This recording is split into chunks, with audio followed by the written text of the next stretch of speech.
Alors bonjour, parasha de la semaine, parasha de Varim. Écrit au début de la parasha, Elea Devarim Asher Diba Moshe Kol Israël Be'er Yaden, Bamidbar Bara Mutsu Ben Paran ou Ben Tofel Ben Lamer Chetzaot Bedizav. Ça va, je suis pas essoufflé.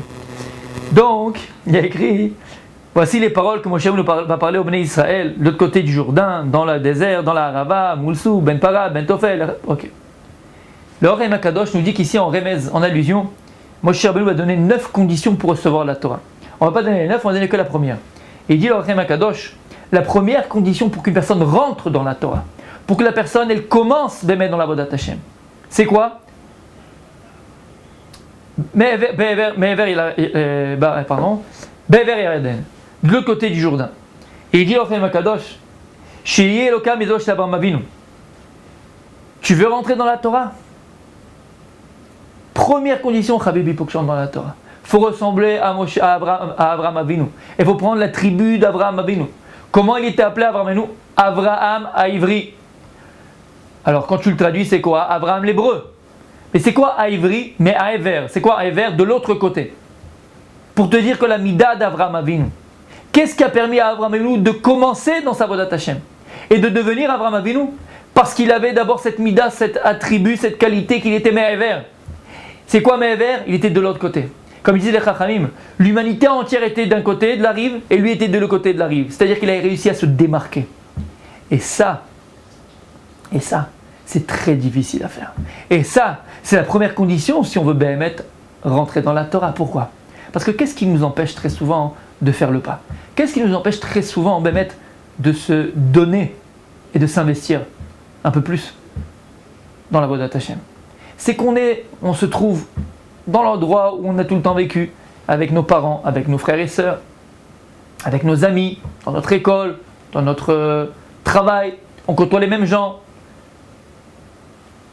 Et peut-être que l'endroit dans lequel on se trouve, alors il n'est pas approprié Béhémet à la Torah, entre guillemets. C'est que c'est les gens qui sont loin de la Torah, qui ont d'autres, on va dire, chats à fouetter, comme ils pourraient nous le dire. Ouais, ils ont d'autres, ils se concentrent sur d'autres choses dans la vie. D'accord? Et donc, qu'est-ce que ça fait ça? Ça fait qu'en vérité, la personne, alors elle se laisse aller, et elle suit le courant. Mais lorsqu'on suit le courant, on peut s'électrocuter. Ah oui. Parfois on s'électrocute. Avraham Avinu, il a été capable. L'humanité, c'était tous des païens. Dieu, on ne connaît pas. On va tous dans le même sens. On va tous avec les mêmes, on voit tous les mêmes émissions le soir. On voit Hanouna le soir, on va voir Gad Elmaleh, on va mettre de côté un peu d'argent, on va en vacances à Cannes, on va jouer à l'épin. Ça fait 50 ans que mon grand-père il vivait comme ça, ma mère vit comme ça, mon père vit comme ça, moi je vis comme eux. Pourquoi? Parce que je suis le courant. Mais ce qui est très difficile, c'est d'aller à contre-courant. Ce qui est très difficile, c'est de sortir de ce concon. Ce qui est très difficile, c'est de se démarquer. Parce qu'à partir du moment où tu te démarques, les gens ils te prennent pour quelqu'un de différent. Comme diraient des inconnus. T'as connu Rav Yosef? Non? Les trois frères. T'es différent, non? Ah oui, il faut connaître ces classiques. Ouais. Et à partir du moment où tu te distingues, alors tu deviens différent. Et aux yeux même de la personne qui se distingue, alors c'est difficile de se sentir différent des autres, parce que le regard des autres il devient différent. L'idée qu'ils ont de nous elle est différente, et donc on se sent un peu pestiféré. Et ça c'est très compliqué. Avraham Avinu il était appelé Aivri. Il a été capable. Alors lui c'était pas qu'il avait, on va dire, une organisation qui était avec lui, 2-3 personnes, 5 personnes. Non, il était tout seul. Lui il est venu, il a proclamé au monde entier. Dieu existe, il a créé le monde. Il y a un maître dans ce monde-là, un créateur de l'univers, seul contre tout le monde. C'est cette mida. Il a eu cette force et cette capacité intérieure de se distinguer, de se démarquer des autres et d'aller à contre-courant. Et ça, il dit le Orem Akadosh, c'est la première condition si tu veux rentrer dans la Torah. Béhémet. Parce que si tu as honte, si tu as peur qu'en dira-t-on, du regard des autres, tu ne peux pas avancer. Parce que tu resteras toujours à la même place, tu seras toujours le même. J'ai rencontré une fois, pas maintenant, mais une certaine, je pense il y a 2 ans de cela, j'ai rencontré une dame comme ça. Et mamash, après un cours, elle est venue me voir et elle me dit, ça fait quelques années que je me suis renforcé, je vais à des cours, je fais ceci, je fais cela, tatati, tatata et tout. Mamash, on sentait, puis elle avait beaucoup de connaissances et on sentait vraiment dans son cœur, vraiment la sincérité et tout. Et cette dame-là, je voyais, elle ne se couvrait pas la tête. Et par rapport à ce qu'elle me disait, Ça me paraissait bizarre parce que vraiment elle faisait des choses, elle mangeait vraiment cachère comme il fallait, elle faisait attention à tout, vraiment, et ça me faisait un peu bizarre quoi de voir qu'elle n'avait pas la tête couverte. Et je me suis permis de lui dire, mais pourquoi vous couvez pas la tête? Et là, hop, il y a un petit moment un blanc. Elle me dit, pour vous dire la vérité, voilà, j'ai beaucoup de mal. Qu'est-ce qu'elle me répond?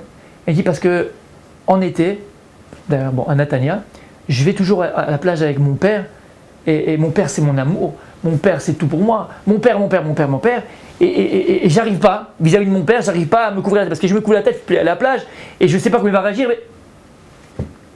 Et je lui avais sorti ça. J'ai dit, mais à un moment donné, Habibi, quand la carotte pour votre père, il faut l'aimer, il faut honorer son père et faire meilleur. Mais à un moment donné, Habibi, si tu n'es pas capable de te démarquer, alors tu resteras la même. Écrit que les cheveux pour une femme, c'est herva, c'est une nudité pour une femme. Donc c'est très important de se couvrir la tête. Si tu as compris ça, comment tu ne te couvres pas la tête pour ton père?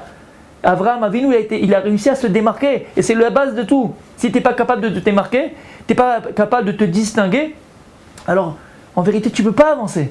Parce que toutes tes habitudes, le regard des gens, comme on vient d'expliquer, ça va toujours te tirer vers le bas.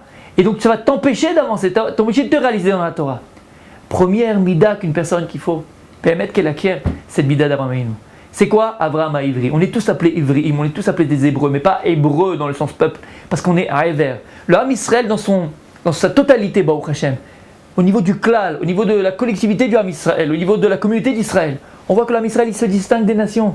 On s'est toujours distingué des nations. Le Ham Israël, et c'est ça qui déplaît aux nations. Parce que le Ham Israël, le peuple juif, il va toujours à contre-courant. Si les nations veulent nous donner une marche à suivre qui n'est pas bonne, qui ne va pas dans le chemin de la Torah, qui ne va pas dans le chemin d'Akadosh Baruch Hu, le Ham Israël est toujours là, le phare de l'humanité, pour rappeler à l'humanité, pour éclairer l'humanité. Et pour leur dire non, ce que vous faites, c'est pas bon, c'est pas bien. Le Ham Israël, il se distingue dans sa totalité.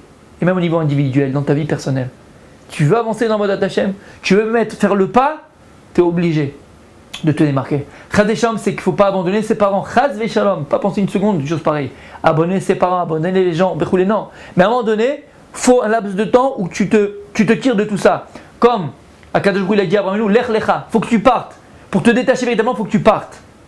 C'est pas que tu coupes les ponts, Chaz v'shalom, mais pour que tu puisses grandir, pour que tu puisses te réaliser, à un moment donné, il faut que tu sortes, que tu ailles voir ailleurs, entre guillemets, tu ailles te construire, pour après encore mieux donner aux autres, Be'ezrat Hashem. Shabbat Shalom.